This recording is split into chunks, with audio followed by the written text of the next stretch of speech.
আল্লাহ নিজের হাতে রমজান সাজাইছেন। আল্লাহ বলে, বান্দা শোনো আমি রমজানকে কেমনে সাজাইলাম। 1, পুরা মাস রোজা।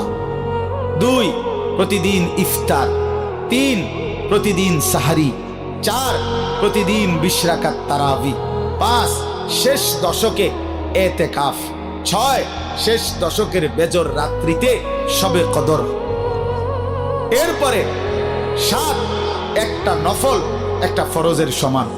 8, একটা ফরজ 70টা ফরজের সমান। 9, প্রথম দশক রহমত। 10, মাঝখানের দশক মাগফিরাত। 11, শেষ দশক জাহান্নাম থেকে মুক্তি।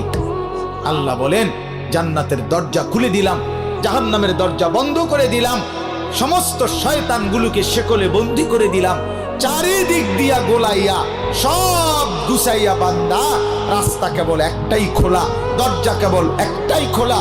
পুরা রমজান রাতে আসো, দিনে আসো, দুপুরে আসো, শুধু আমার গোলামি করবা। গুনাহ